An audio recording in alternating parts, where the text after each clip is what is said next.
I realized there was still something missing. Why was we were doing everything right, meditating, important, cooking food, clean food. I used to go across the other side of Long Island to get organic food because I knew the organic food energetically felt better to me. Mm-hmm. No provings at that time, as we know. And breathing, we did breathing exercise. I understand water from an Ayurvedic point of view, which we're going to talk about water because this is Hydration Foundation. Yeah. So I started asking around, and I heard about 3 times in a row, I heard about this teacher in Albuquerque, New Mexico, who was teaching medical radiesthesia, which is the evaluation of the electromagnetic field. Oh my goodness. Oh, but when would this have been? This was 1981. So thanks for hanging in there. It's really been a while. Mm-hmm. And so now now I have the ability to measure energy, because that's what Dr. Parcells taught, how to measure energy. And so I began to do studies in esoteric work on understanding the subtle nature of man. And I started studying anthroposophy with Rudolf Steiner. I brought in the whole radionics theory of the energy. And so I had a platform. I understood that we could with a pendulum, measure the energy field, not asking some person from out of our body, but you can hold the pendulum in a closed circle out over a piece of food and just hold the pendulum there, and it'll test positive or it'll test negative. I'm not asking, is it good or is it good for me? I am letting the pendulum swing positive or negative.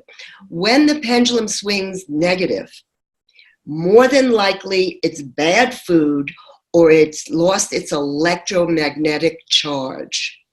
How has it lost its electromagnetic charge? It's lost it because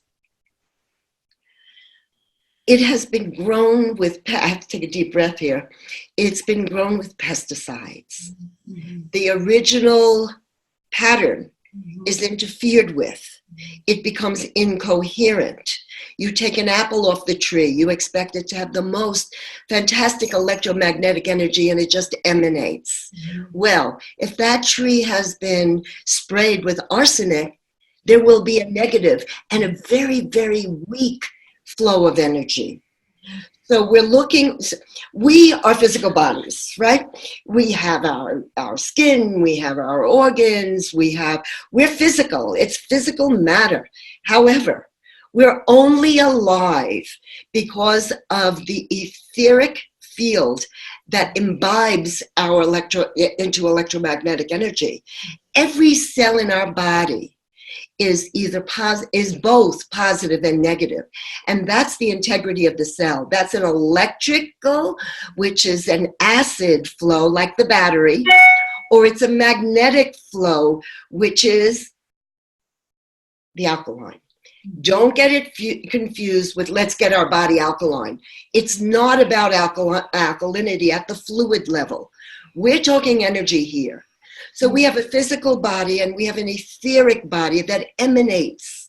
And that emanation is the life force.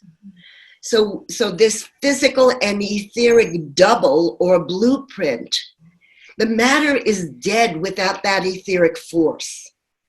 So yeah.